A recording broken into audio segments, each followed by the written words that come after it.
Oke, bismillah kita mulai. Pengantarnya agak panjang malam hari ini. Biar kalian lupa dengan sepak bola, kita awali ya.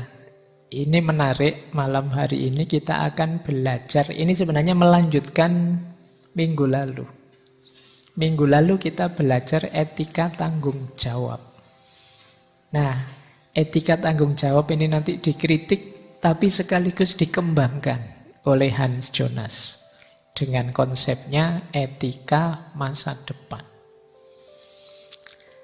Oke, bismillah, seperti apa isinya kita baca pelan-pelan. Nah, kegelisahannya Hans Jonas, saya belum perkenalkan beliau ya. Beliau ini filosof Jerman, kelahiran 1903, meninggal 1993. Kemudian beliau ini kuliah di beberapa universitas di Jerman. Beliau disertasinya yang bimbing Heidegger, meskipun nanti beliau tidak sepakat dengan Heidegger. Beliau berbalik, tidak setuju, agak tidak suka dengan Heidegger karena seperti filosof sebelumnya, Heidegger pro-Nazi. Jadi disertasi ini bimbingannya Heidegger, tapi dia sahabatan kental dengan Hannah Arendt. Bahkan nanti ada film biografis, dokumenter tentang Hannah Arendt. Beliau banyak tampil di situ filmnya. Silahkan dicari kalau tertarik. Baik, ya hidup beliau sama seperti orang pada zaman itu. Seperti saya ceritakan filosof-filosof sebelumnya, ya ini era-era yang mengalami perang. Beliau juga sempat ikut pasukan perang di Perang Dunia Kedua. Meskipun nanti ada banyak hal yang tidak dia setujui, termasuk sampai nanti merumuskan etika masa depan ini. Manusia itu kok menuruti egonya, ingin senang, ingin sukses hari ini saja, tidak mikir ke depannya bagaimana. Intinya itu sebenarnya. Baik, beliau disertasinya tentang gnostisisme. Gnostisisme itu tema-tema dekat dengan mistisisme. Jadi gnostik itu pengetahuan makrifat ala dunia. Bisa dibayangkan ya tentang gnostik, tapi yang bimbing Heidegger. Itu keren temanya. Cuma kapan-kapan kita angkat itu ya, kalau kamu sudah siap. Saya tidak jamin itu. Baik, bismillah. Saya awali, sudah kenal ya sedikit tentang beliau. Kita awali dari kegelisahannya Hans Jonas ini. Dia melihat ada bahaya besar yang banyak diabaikan orang yang bisa lahir dari teknologi. Dia melihat ada situasi apokaliptik. Situasi apokaliptik itu orang menyebutnya kan kiamat. Kita ini pelan-pelan menuju kiamat, kehancuran. Bukan karena memang waktunya kiamat, mungkin takdirnya Allah waktunya kiamat, tidak begitu. Kita sendiri yang menghancurkan hidup kita. Antara lain apa? Lewat sains dan teknologi. Kata Hans Jonas, memang dulu manusia itu, khususnya manusia modern, mengawali membangun peradaban ini dengan titik pijak sains. Dulu ada Francis Bacon yang punya adagium terkenal sekali, knowledge is power. Pengetahuan itu kekuatan. Siapa yang punya pengetahuan, dialah yang kuat, dialah yang menang.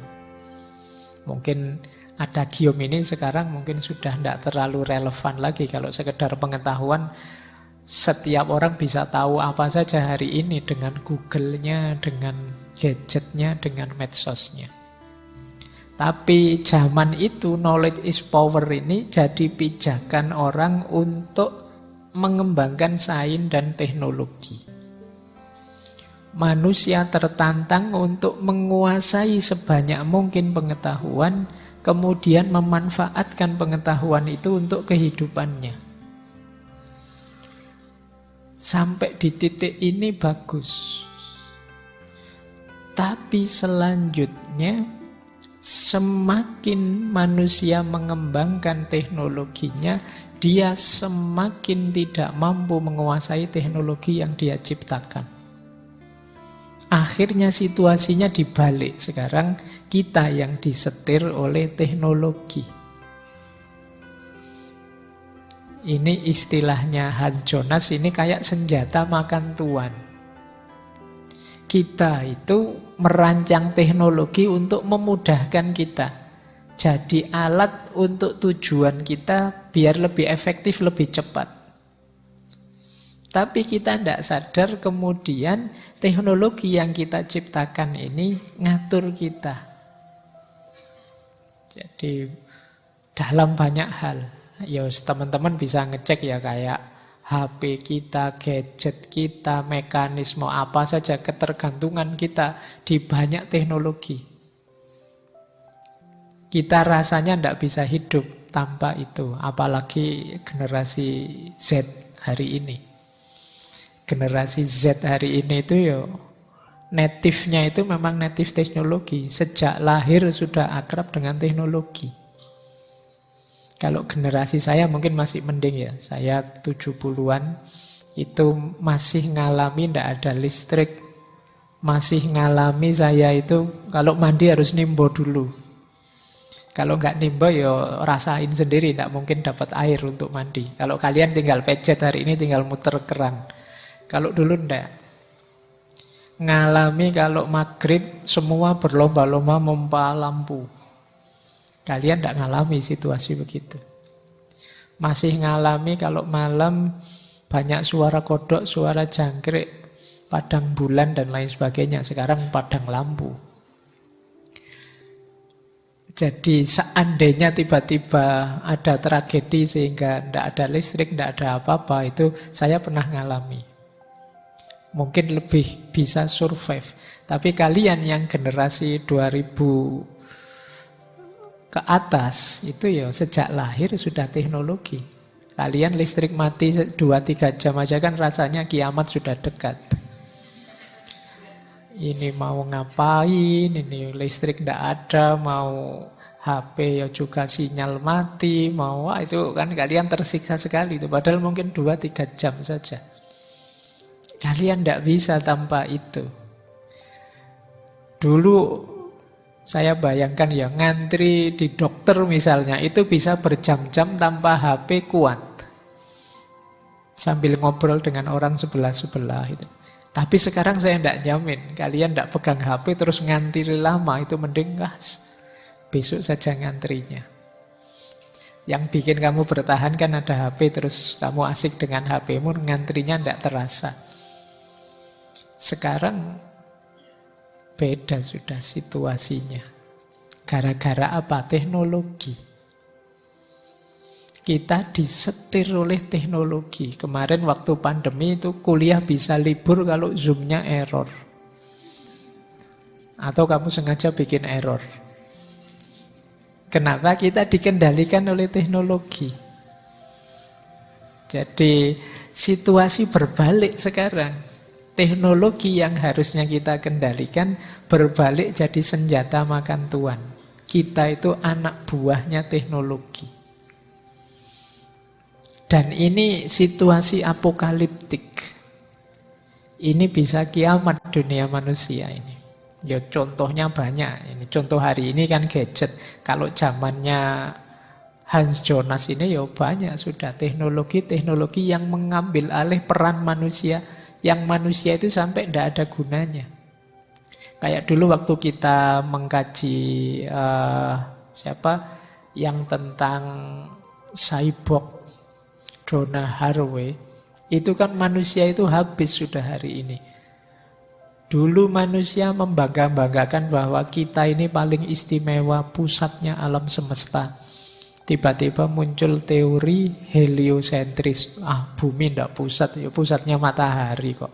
Wong kita itu mengelilingi bumi kok. Wah, jatuh kebanggaan kita. Kemarin kita merasa pusat seolah-olah semua memutari kita, ternyata tidak. Kemudian kita merasa bahwa manusia itu rasional loh. Kalau istimewa sekali bisa berpikir rasional. Tiba-tiba Freud datang bilang bahwa manusia itu sebenarnya dikendalikan oleh bawah sadarnya. Nah, itu jatuh lagi kebanggaan kita kan. Kemarin membanggakan rasional, ternyata kita itu didorong saja oleh bawah sadar kita. Terus kita bangga lagi, manusia itu berkarya, dia bekerja, menghasilkan sesuatu. Sekarang dibantah lagi, katanya siapa? Wong yo ada pabrik yang memproduksi macam-macam sudah. Manusia tidak ngapa-ngapain, semuanya ada.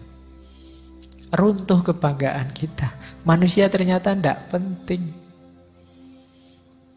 Maka dibayangkan kan nanti kayak profesi-profesi banyak hilang. Tidak ada gunanya lagi. Termasuk dosen, termasuk mungkin guru, termasuk kayak saya ngomong kayak gini buat apa? Kalian nonton YouTube saja bisa. Ngapain? Itu lama-lama orang tidak merasa butuh itu. Jadi lama-lama manusianya tidak dibutuhkan. Jadi sekarang kalian kadang kalau teman datang kan malah sebel. Ngapain datang ke sini, ganggu saja. Kalian punya keasikan sendiri tanpa orang lain. Ini situasi apokaliptik. Bisa dibayangkan generasi yang akan datang seperti apa? Generasi hari ini itu mungkin karena sangat asik dengan dunianya sendirian. Sering saya bilang sosial skill-nya terancam. Kemampuan berinteraksi sesamanya terancam.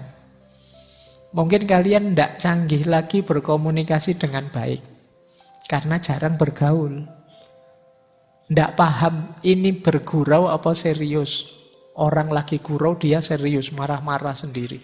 Orang serius dia anggap bergurau, dia cuek. Kenapa? Tidak paham.